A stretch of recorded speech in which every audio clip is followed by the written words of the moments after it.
E aí, pessoal, aula de hoje, Física 1, capítulo 19, segundo ano, professor Jailson Macedo. Hoje veremos interferência de ondas, tá ok? Então, na interferência de ondas, iniciaremos pela reflexão de ondas. Só relembrando, ondas, tanto eletromagnéticas como ondas mecânicas, no caso luz, ou ondas na água, numa corda, elas possuem as mesmas referências. As leis servem para ambos os casos de luzes eletromagnéticas, ondas eletromagnéticas e ondas mecânicas. A reflexão de onda, como nós estamos vendo aqui na figura, a onda ela reflete e essa onda, a luz ou a onda sonora ou mecânica, qualquer que seja, ela reflete com as mesmas regras.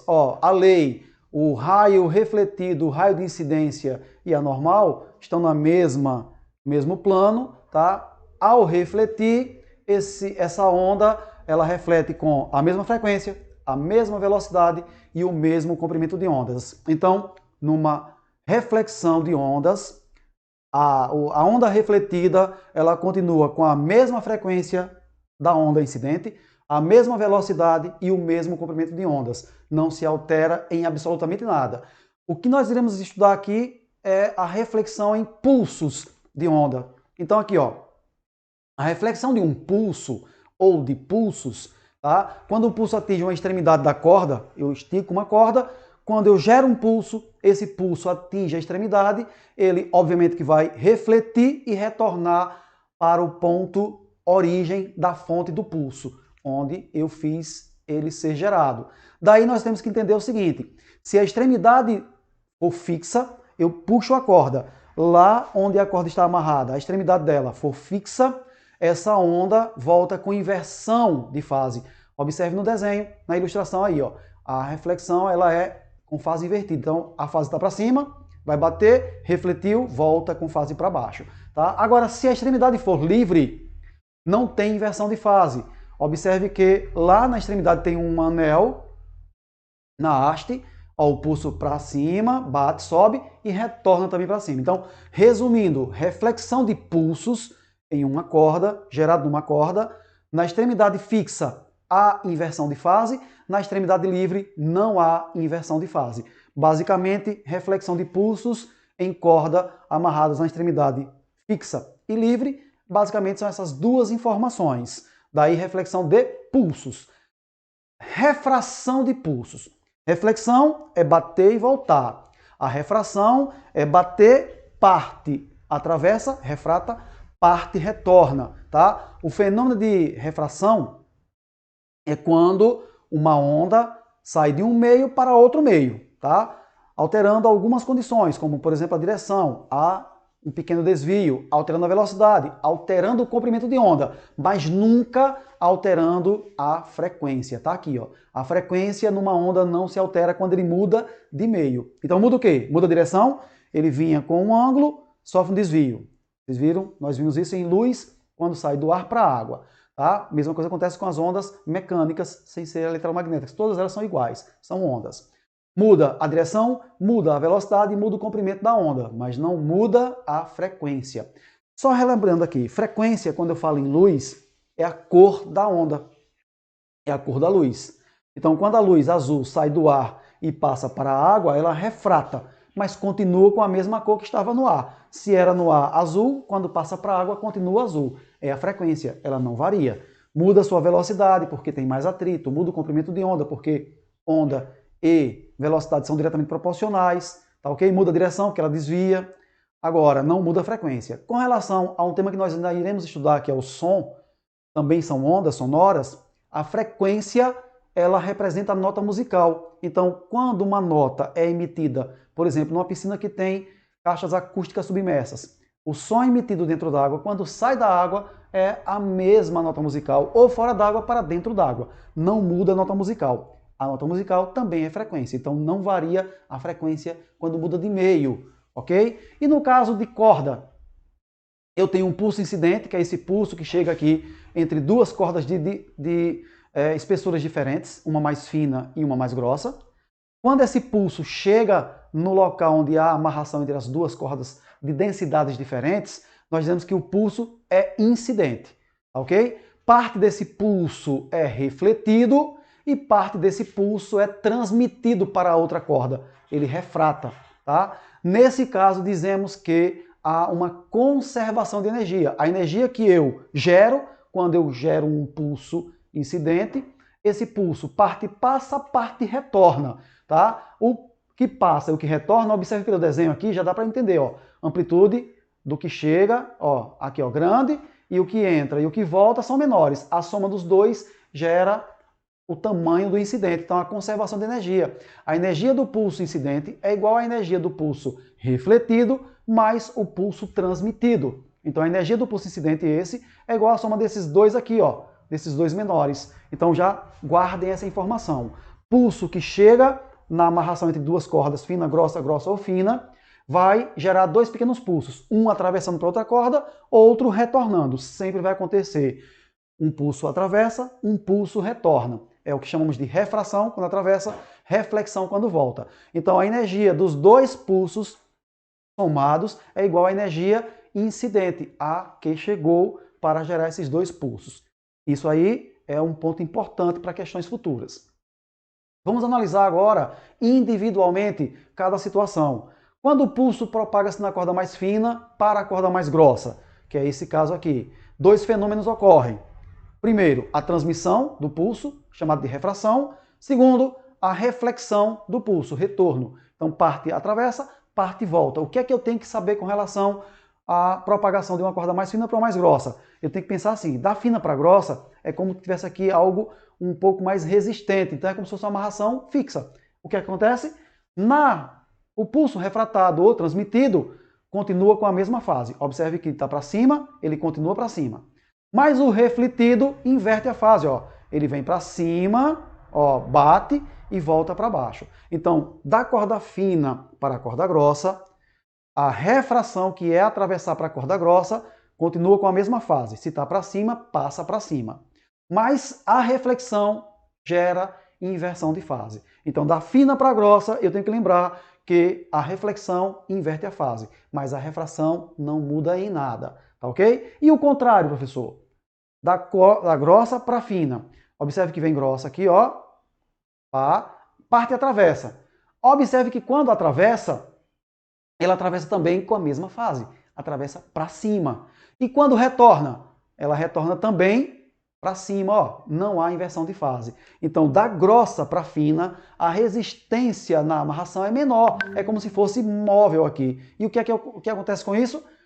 Tanto o pulso refratado quanto o pulso refletido não sofrem inversão de fase. Aí eu vou dar uma resumida. Duas cordas, fina, grossa ou grossa, fina. Quando o pulso atravessa, ele nunca inverte a fase. Então, o pulso refratado sempre ficará com a mesma fase do pulso incidente. O que é que muda? O refletido. Da fina para a grossa inverte, da grossa para a fina não inverte. Basicamente isso, vocês podem ver nos dois modelos que eu mostrei, esse e o anterior, ok? E agora, refração na superfície de líquidos. Todos nós já vimos em óptica que a refração de um raio de luz, quando sai do ar para a água, por exemplo, sai do meio de índice N1 para um meio de índice 2, esse raio de luz, se os índices forem diferentes, ele sofre desvio. Colocamos uma normal, o raio incidente com ângulo de incidência, o raio refratado com ângulo de refração. E daqui usamos Snell-Descartes, ok? Então não pensem porque não é óptica, ondas mecânicas que estamos estudando, que não volta essas fórmulas. Ondas, Snell-Descartes para qualquer tipo de onda. Daí vamos usar essa relação. Seno do ângulo I de incidência vezes N1, ó, só estou colocando para colocar mais informações. Mas se eu fizer aqui essa igualdade inicial, fica seno I vezes N1 é igual a seno R vezes N2. É Snell-Descartes. Só que aqui nós precisamos de mais informações.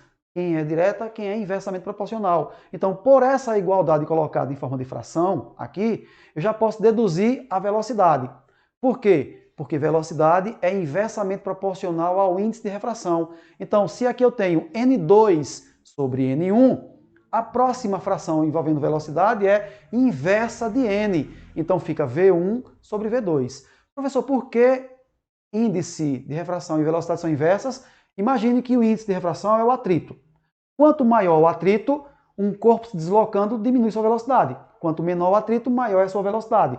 Corra na areia e corra dentro d'água. Onde você vai ter maior resistência para correr? Dentro d'água, porque você vai ter a água, quer dizer, corra no ar, numa pista onde só tem ar, quer dizer, quem toca o seu corpo é o ar, e corra dentro d'água. Quem toca o seu corpo é a água. A água exerce um maior atrito, você vai correr mais lentamente dentro d'água. E no ar, vai correr mais rapidamente. Então, o índice do ar é muito menor do que o índice da água. Então, onde o índice é menor, a velocidade é maior. Onde o índice é maior, a velocidade é menor. Por isso que N e V são inversamente proporcionais. Se tem N2 em cima, fica V1 em cima. Se tem N1 embaixo, fica V2 embaixo. Então aqui é a relação da igualdade entre índice e velocidade, inversamente proporcionais. E como eu relaciono velocidade com comprimento de onda? Como a fórmula é V igual a lambda F, F é a frequência que é constante, então V de um lado, lambda do outro lado. Como a igualdade estão em ambos os lados os termos, eles são diretamente proporcionais. Então, se tem V1 em cima, fica lambda 1 em cima. Se tem V2 embaixo, fica lambda 2 embaixo. Então, aqui é a relação entre índice, velocidade e comprimento de onda.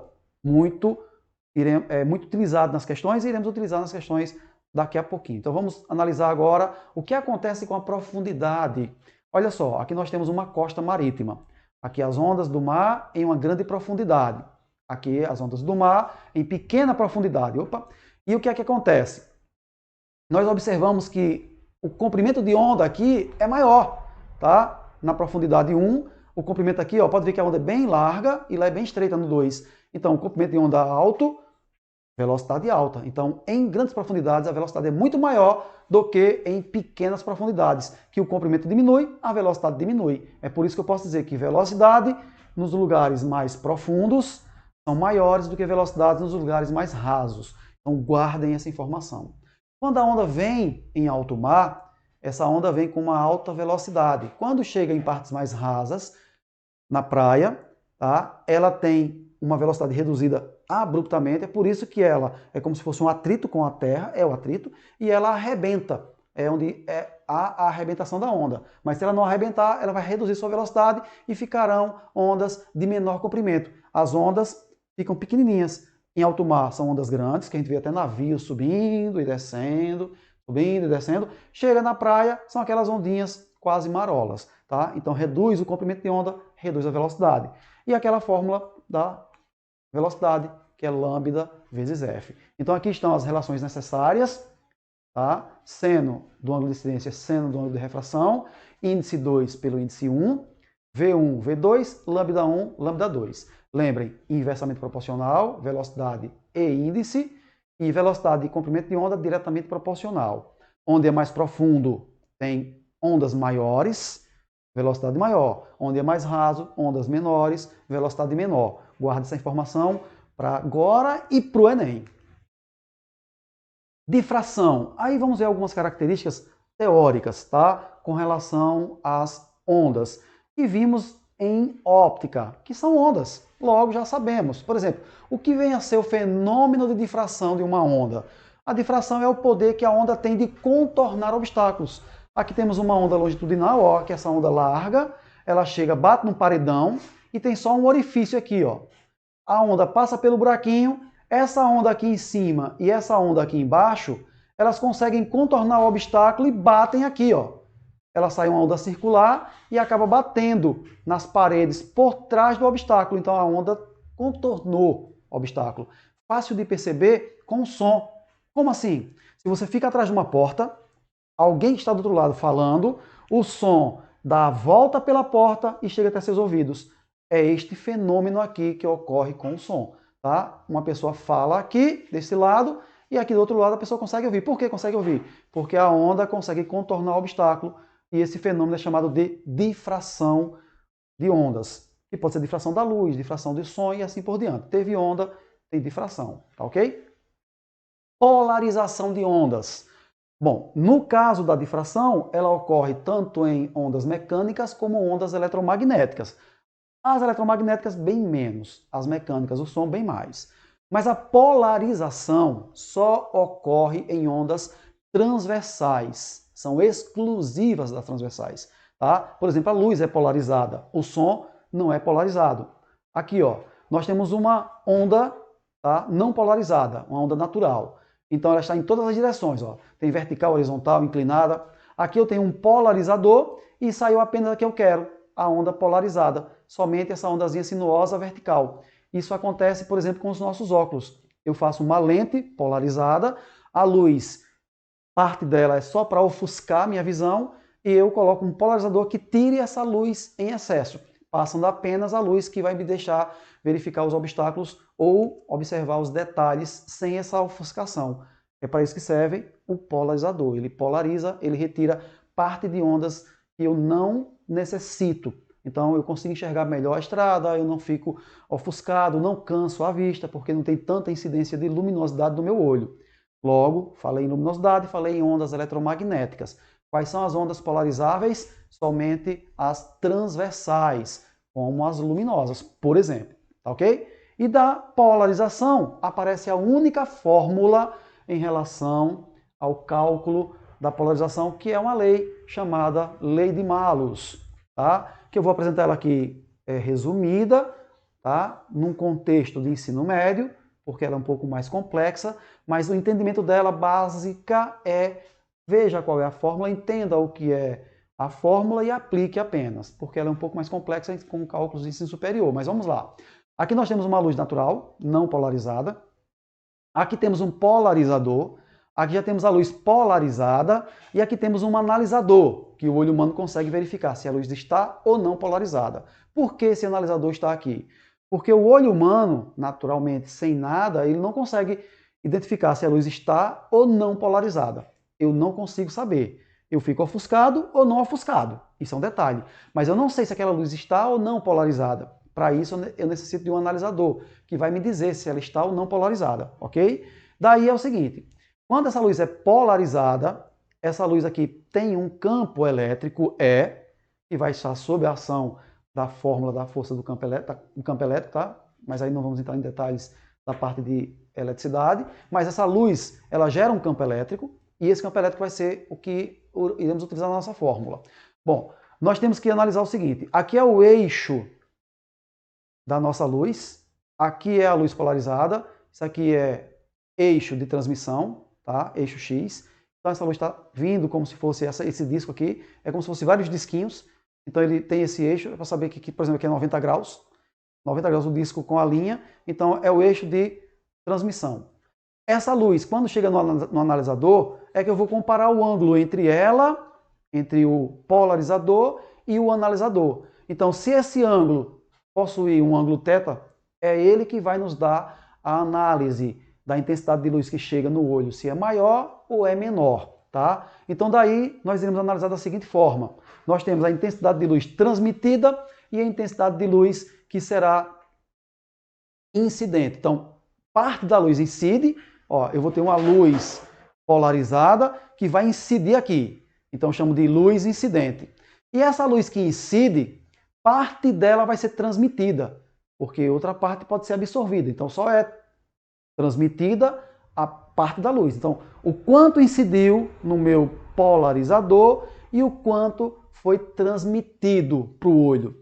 Então, eu quero calcular a luz que transmitiu para o olho. Então, bote sempre isso na cabeça. Muita luz vem do ambiente, é a luz incidente.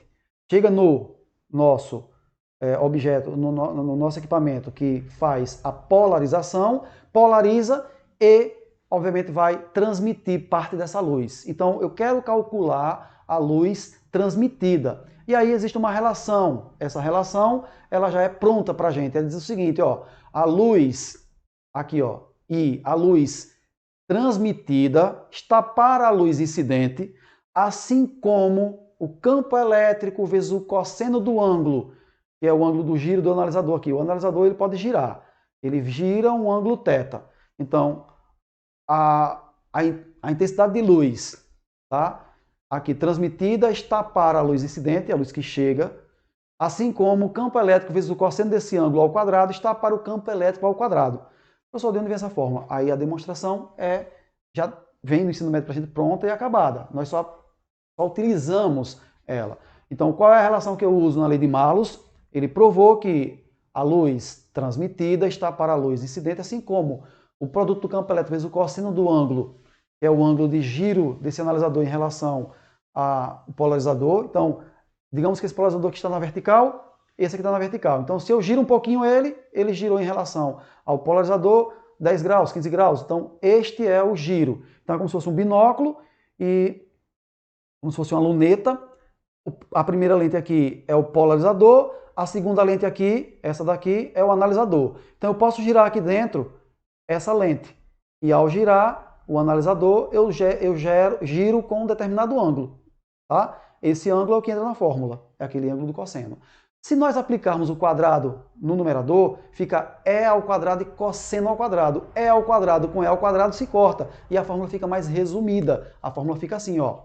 A energia, a intensidade de luz transmitida é igual à intensidade de luz incidente vezes o cosseno de θ ao quadrado. Aí essa é que nós vamos usar com maior frequência, tá ok? Então essa daqui eu quero sempre calcular quanto de luz foi transmitida, de acordo com quanto de luz chegou, vezes o cosseno do ângulo, que é o ângulo que a questão geralmente vai informar, tá bom? Então aqui é a lei de Malus. Fica a equação I igual a IO vezes cosseno de θ ao quadrado. Vamos analisar agora o seguinte. Se esse ângulo aqui for 0 grau, é porque ele vai ser paralelo. Ó. O analisador estará paralelo ao nosso polarizador. Então, se o ângulo é de 0 grau, todo mundo sabe que cosseno de 0 é 1.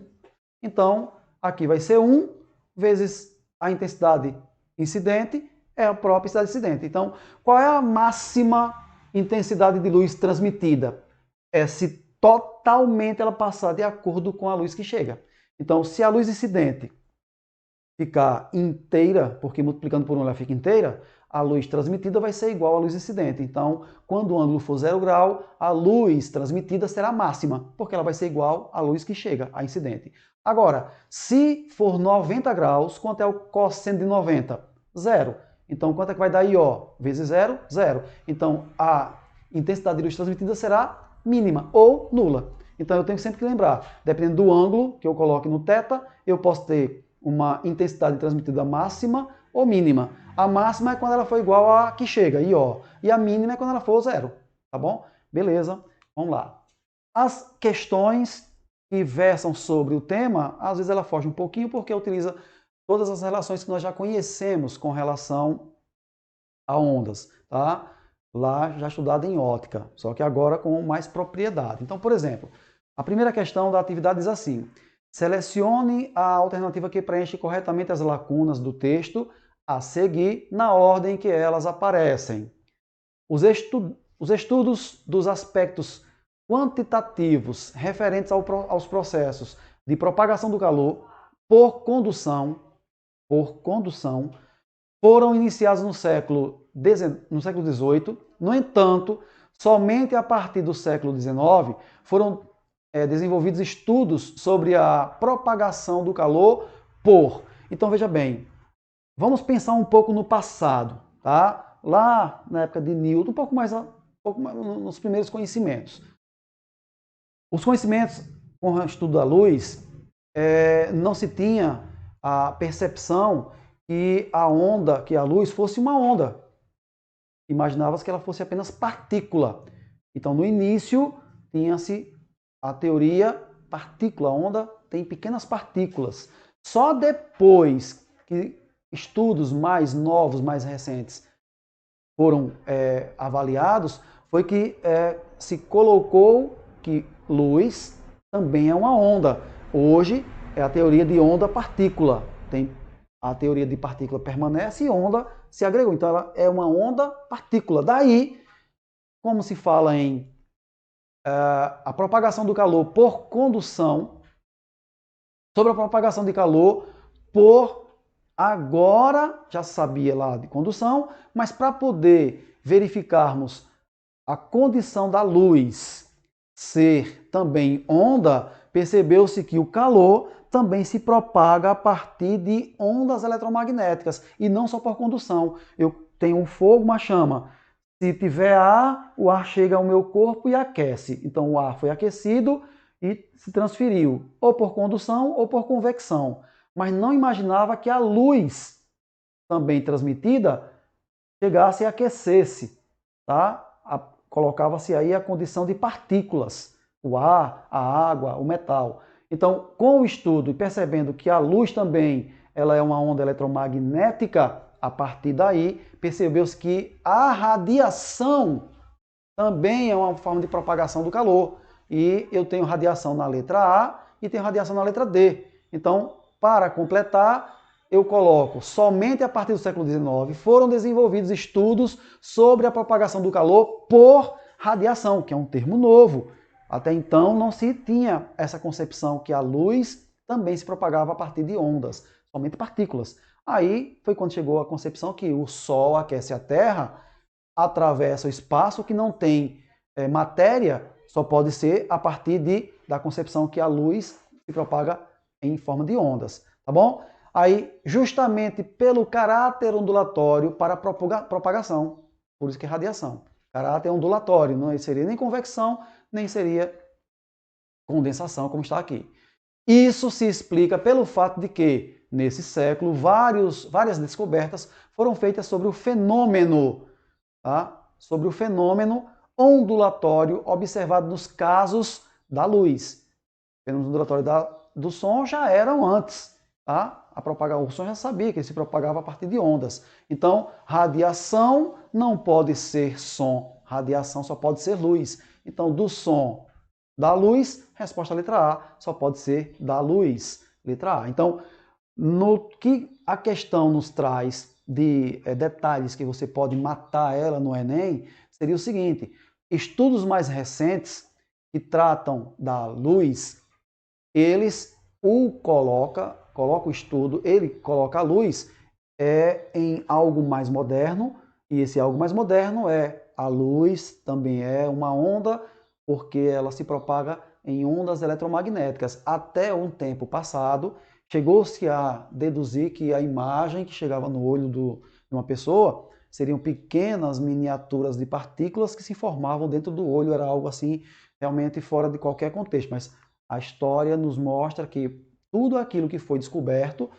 passou por teorias, e o nome já diz, teoria, que no futuro seguinte se concretizou como leis. E aí muitos foram derrubados, outros foram absorvidos ou melhorados. Aqui está um deles, e por saber que é algo superior, nós já sabemos que, obviamente que primeiro chegou-se à conclusão de que a condução e a convecção era mais fácil de se tocar, a radiação nem tanto assim, e aí coube no século XIX chegar a essa conclusão que a luz também se propaga a partir de ondas e não somente partícula. Então ela é dual, tá? Ela é dual, onda, partícula. Questão 1, fácil, radiação e ligada à luz. Questão de número 2. Na questão 2, tem alguns conhecimentos que ficarão mais fáceis com assuntos posteriores, mas vamos tentar, com os conhecimentos atuais, resolvê-la. Veja bem, aqui eu tenho uma corda ideal, tá? Uma corda ideal está atada a um diapasão que vibra com frequência F1. Tá? Aqui é o diapasão, vibra com frequência F1. E presa a um corpo de massa de 2,5 kg, está lá o corpo pendurado, conforme a figura 1. Então, como esse diapasão vibra, geram várias ondas. Essas ondas, vocês podem ver que tem uma onda fechada e uma onda pontilhada, mas é a mesma. É para dar a ideia do movimento rápido e o olho não consegue visualizar ela só em cima ou só embaixo. Então, chamamos isso aqui de ondas estacionárias, tema que veremos posteriormente. Então, geram ondas estacionárias, mas vamos tratar como uma onda ou a fechada ou a pontilhada. A onda estacionária que se forma possui 6 ventres que formam 3 metros de comprimento. A densidade da corda é de 250 gramas por metro. Observe que ele falou 6 ventres. São esses buchinhos, ó. 1, 2, tem 6, tá? 6 ventres. Para o estudo de ondas estacionárias, será interessante os ventres porque facilitarão as fórmulas. Vamos estudar sem levar em consideração os ventres. Por exemplo, o comprimento da corda, aqui, 3 metros. Uma onda é quando eu tenho uma crista e um vale completo. É a parte de cima e a parte de baixo. Então eu tenho quantas ondas aqui? Eu tenho 3 ondas. 1, 2, 3. 3 comprimentos de ondas. Se a corda toda tem 3 metros, qual é o valor de lambda de cada uma onda? 1 metro. Então perceba que eu tenho uma crista, um vale, uma crista, um vale, uma crista, um vale. Eu tenho crista, crista, crista, vale, vale, vale. Uma onda completa é quando eu subo e desço. Então aqui eu tenho uma onda, aí tem outra onda e outra onda, 3 ondas. Quanto vale o tamanho de cada onda? Comprimento de onda é o comprimento de uma crista mais um vale. O comprimento, se toda a corda tem 3 metros, uma onda tem 1 metro. Então já achei o lambda. Se a questão quer que você mexa com frequência, a frequência 1 já podemos calcular. Mas vê bem, eu achei o lambda, tá ok? Na corda. Para calcular a frequência, eu preciso daquela fórmula V igual a lambda F. Mas eu não tenho a velocidade. Mas eu lembro do assunto anterior que aqui me deu massa e aqui me deu densidade. Então eu posso calcular a densidade linear. Porque aquele bloquinho lá tem um certo peso, gera uma força na corda. E força tem a fórmula da velocidade, que é a raiz quadrada da força pela densidade linear. Então, ó, duas fórmulas que eu posso usar aqui. A velocidade é a raiz quadrada da força dividido pela densidade linear. E a densidade linear, que eu preciso da fórmula para aplicar na velocidade, é massa dividido pelo comprimento. Por isso que é densidade linear. Então, ali está a força peso. E eu lembro que velocidade é a força, no caso o peso, pela densidade linear. Calcule a densidade linear. Ah, já deu, né? Densidade linear é massa pelo comprimento, mas aqui não precisa, que ele já deu a densidade linear, está aqui, ó, 250 gramas, que é a mesma coisa que 0,25, porque aqui está em gramas, temos que transformar em quilogramas. Então volta 3 casas, 1, 2, 3, 0,25. Dividindo 25 por 0,25 dá 100. Raiz quadrada de 100 é igual a, opa, está aqui, 10 metros por segundo. Então, eu já tenho lambda. Acabei de calcular a velocidade pela fórmula V igual a raiz quadrada da força pela densidade linear, que a questão nos deu, não precisa nem calcular. Tá? Quando dividir, a velocidade deu 100. Já dá para calcular F1. F1, V é igual a lambda F1. F1 é só trocar de lado, 10. 1 vezes F1, então F1 é igual a 10. Então F1 é 10 Hz. Então a questão nos pede, nos informa dados e fala da frequência 1. Já calculamos a frequência 1. Vamos verificar aqui. Um diapasão de frequência F2 é posto a vibrar na borda de um tubo com água. Agora pegou-se um tubo com água, colocou um diapasão lá na borda e colocou ele a vibrar, na figura 2. O nível da água vai diminuindo e na altura 42,5 centímetros ocorre o primeiro aumento da intensidade sonora. Desprezando os atritos e considerando a roldana ideal, lá na primeira parte já calculamos, a razão entre F2 e F1 é de aproximadamente. Então ele quer a razão entre F2 e F1. Já calculamos F1, falta calcular F2. Aí vê só, aqui eu tenho um diapasão, não tenho corda. Com a corda lá nós vimos os comprimentos de onda e a velocidade que calculamos. Bastou ter a força e ter a densidade linear, que a questão ofereceu. Calculamos a frequência 1. Para calcular a frequência 2, agora eu tenho um som aqui dentro. Lembra quando você coloca um pouco de água e sopra na borda do copo? Aí você vai diminuindo a água, vai soprando, vai mudando o tom, a nota musical, é porque você vai mudando a frequência, certo? Aquela técnica que coloca vários tubos de ensaio com água em vários níveis e consegue várias notas musicais, é o que acontece nessa questão aqui. Tá? O que não sabemos ainda, o que vocês ainda não têm condições até esse assunto, é entender o que acontece aqui dentro com o som, porque aí é o tema de tubos sonoros. Mas vamos colocar, vou antecipar e vou colocar o seguinte. A questão me diz a primeira intensidade sonora. Como aqui é uma abertura, para desenhar aqui dentro uma onda, eu só poderia desenhá-la assim, ó. Uma onda é uma crista e um vale. Tá? Então a onda na vertical seria assim. Então Como é uma onda estacionária, ela vibra muito rápido, então tem um pontilhado e tem essa parte fechada. Então, por enquanto, o que eu quero que vocês entendam é que se eu fosse desenhar uma onda aqui, eu posso desenhá-la e colocar somente um pedaço dela ou colocar ela toda várias aqui dentro. Mas como ele falou, a primeira intensidade, então, para um tubo aberto, essa pontazinha aqui fechada fica na água e eu posso ter uma abertura, tá? A primeira intensidade é o primeiro pedaço dessa onda. Então, esse primeiro pedaço aqui vai ter este comprimento. Então, para a questão, esse desenho, nós aprenderemos a fazê-lo em tubos sonoros. Para a questão, basta saber que aqui seria a primeira intensidade sonora.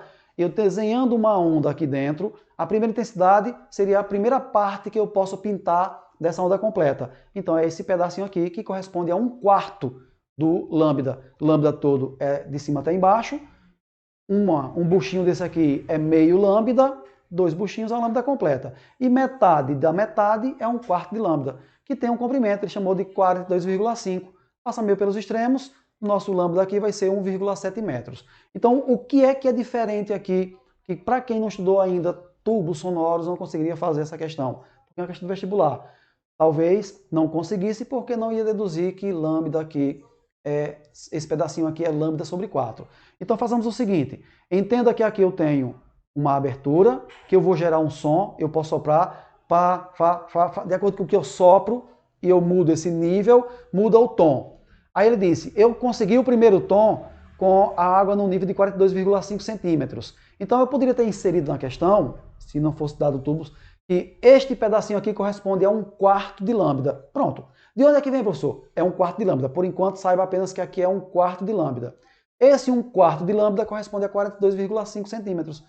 Jogando ali 1 sobre 4, lambda sobre 4 igual a 0,425, porque aqui está em centímetro, eu volto 2 casas e transformo em metros, fica 1,7 metros. Bom, agora eu já sei. É som, velocidade do som todo mundo já sabe que é 340 metros por segundo. De onde? Das questões geralmente são dadas no enunciado. Para quem não sabe, velocidade do som é 340 metros por segundo. Lambda é de 1,7. Por quê? Porque aqui só tem 1/4 de lambda e este tamanho é 42,5 centímetros. E transformando em metros, multiplicando por 4, dá 1,7. Agora dá para achar F2. F2 é a divisão de 340 por 1,7. F2 igual a 200 Hz. Eu quero a relação de F2 por F1. É 200 dividido por 10. Lá deu 10. Dá 20. Então a razão é de 20. A razão não tem unidade. A divisão entre F2 por F1 é igual a 20, que é 200 dividido por 10. Ok? Então aqui nós aprendemos que no primeiro momento nós tínhamos uma onda. Na corda eu calculei o lambda e calculei a velocidade. Com a velocidade e o lambda achei F1. No segundo momento, de novo, ele me deu uma abertura, só não disse como calcular aqui o lambda, mas aí nós já sabemos. E na abertura de um tubo, onde embaixo é fechado, em cima é aberto, a primeira posição de lambda é a 4ª parte. A segunda, aí veremos posteriormente. A primeira, aprendam, é a 4ª parte de lambda. Se ele me deu o tamanho, é só multiplicar por 4, porque fica lambda sobre 4 vezes o tamanho, transformando em metros.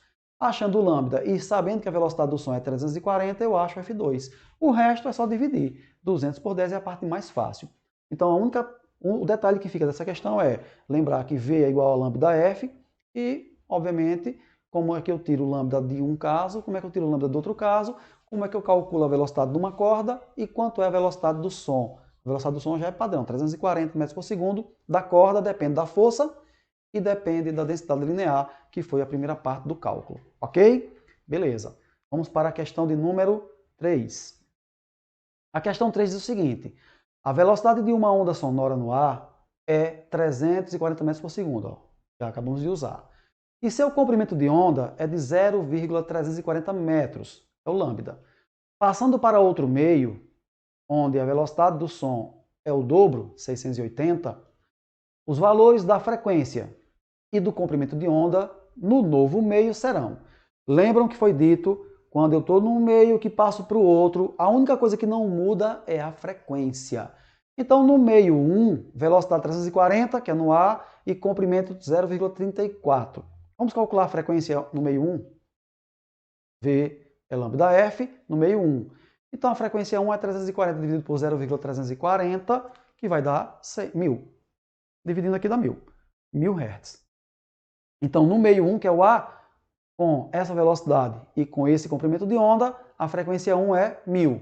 Mas ele quer a frequência no novo meio, 2. Ué, se ela não muda, como frequência não muda, F2 igual a F1, F2 igual a 1000. Então já sei que a frequência é 1000. Então como só tem uma, questão do vestibular eu já matava. A resposta já é a letra C. Mas vamos confirmar que o novo comprimento de onda vai dar 0,68? Vamos lá. Comprimento de onda é velocidade pela frequência. Como é no meio 2, velocidade 2 pela frequência 2. Então é só dividir 680 por 1000, 0,68 metros. Resposta, letra C. Então essa questão foi muito mais fácil. Percebe? E o detalhe, lembrar que a frequência no meio 1 é exatamente igual à frequência no meio 2, que ela não muda. Claro, pessoal? Vamos agora para a questão de número 4. Muito bem. Um feixe estreito de luz monocromático, propagando-se inicialmente no ar, penetra em um meio transparente, tá? Formando um ângulo de 60 graus. Então tá aqui, ó, penetra no meio transparente, vem do ar, com um ângulo de 60 graus, e aqui dentro vai ter um ângulo de 30, que é o de refração, e 30 com a normal.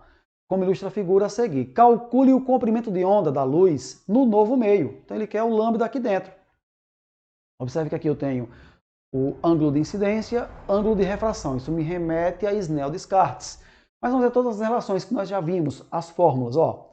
Seno de I sobre seno de R é igual a N2 sobre N1, que é igual a V2 sobre V1, que é igual a lambda 1 sobre lambda 2. Se eu quiser usar Snell, eu vou usar só essa primeira parte da igualdade aqui. Ó. Meio pelos extremos fica seno de 60 vezes N1, então seno de incidência vezes N1, é igual a seno de refração 30 vezes N2. Tá lá. Então apaga aqui, só substituir raiz de 3 sobre 2, que é o 60, seno de 60 vezes 1, que é o N do A, e seno de 30 1 meio vezes N2. Corta 2 com 2, sobra raiz de 3. Quem é o N2? Raiz de 3. Então eu já achei o N desse meio. Simples e fácil. Mas o que ele quer não é o N, ele quer o lambda.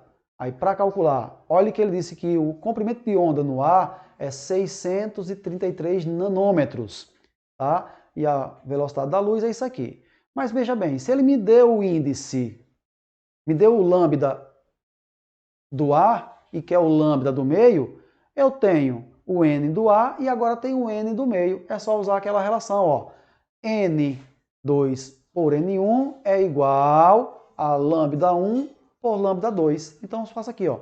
N2 por N1 é igual a lambda 1 por lambda 2. Então, essa relação é interessante você ter no seu post-it na parede, porque sempre que você estiver fazendo uma questão, eu sei que existe uma relação entre N e lambda. Aí você vê na parede, lembra, aí pega e resgata somente essa igualdade. Simples assim. Aí vamos lá. Substituindo, raiz de 2 sobre 1, 633 sobre lambda. Meio pelos extremos, fica lambda 2 é igual a 633 sobre raiz de 3. Como é uma questão aberta, aqui já valeria como resposta matemática. Ah, professor, não tem que racionalizar? Ué, tem como racionalizar, tem como substituir raiz de 3 por 1,7, alguma coisa aproximadamente. Então, se você não tem aqui nenhuma, não deixa nenhuma obrigação, já poderia colocar metros ali no nanômetro, melhor, porque é em nanômetro, né? Já poderia colocar nanômetro ali e tá tudo certo. Mas se eu dividir 633 pelo valor aproximado de raiz de 3, que é 1,7, daria aproximadamente 365,5 nanômetros. Lá no final está coberto ali, mas sem o N, é um nanômetro, tá ok? Então, resposta da questão, fácil. Eu tive que primeiro achar o N2 e lembrar daquela relação que eu apaguei aqui, que são todas as igualdades que vale colocar no seu post-it, ok? E uma questão aberta, tanto faz deixar na forma de fração, pode deixar com a raiz no denominador, no numerador, só se a questão disser, deixe sua resposta de forma irredutível, aí é que você racionaliza. Ou substitua a raiz de 3 por aproximadamente 1,7, tá bom? Mas fora isso, qualquer resposta está valendo, porque a questão não foi não obrigou que você assim o fizesse. Vamos para a nossa última questão, uma questão fácil, mas que envolve a lei de Malus. Vamos lá. Luz linear polarizada na direção Y e propagando-se ao longo da direção Z, incide sobre uma placa transparente polarizadora, polaroide, cujo eixo forma um ângulo de 30 graus com a direção do campo elétrico da luz. Considere que a luz incidente tem intensidade IO e que a luz transmitida I. Calcule a razão I sobre IO. Então, nós já sabemos que a fórmula é aqui a luz transmitida é igual a luz incidente vezes o cosseno de θ ao quadrado. Essa é a lei de Malus que fizemos há pouco. Então, eu a coloco ali em cima. O que ele me pede é I sobre IO. Ele me diz que o ângulo é 30 graus. Olha como é fácil, só substituir. Então, pega aquele IO, traz para cá, fica dividido. Cosseno de 30 ao quadrado. Quanto é o cosseno de 30? Raiz de 3 sobre 2. Ao quadrado fica 3 sobre 4. Então, I sobre IO é 3, corta a radical com o quadrado, eleva o quadrado de 2, que é 4. Como ele quer percentual, gente, é você pegar qualquer resultado e multiplicar por 100%. Multiplica, fica 300 sobre 4, que é igual a 75%. Resposta, letra A. Questão tranquila, fácil, bastava lembrar da lei de Malus. I igual a IO vezes cosseno de θ ao quadrado. Merece um post-it, merece saber que I é a intensidade de luz transmitida, que é a que sai do polarizador, e O é a intensidade de luz incidente, que chega no polarizador. E o polarizador ele pode ter um ângulo θ, e aí entra na fórmula do cosseno. Ok? Beleza? E aí chegamos ao término da nossa aula de interferência de ondas. É óbvio que ainda tem continuidade, nós veremos a parte 2 desse tema do capítulo 19. Um abraço a todos e até a nossa próxima aula.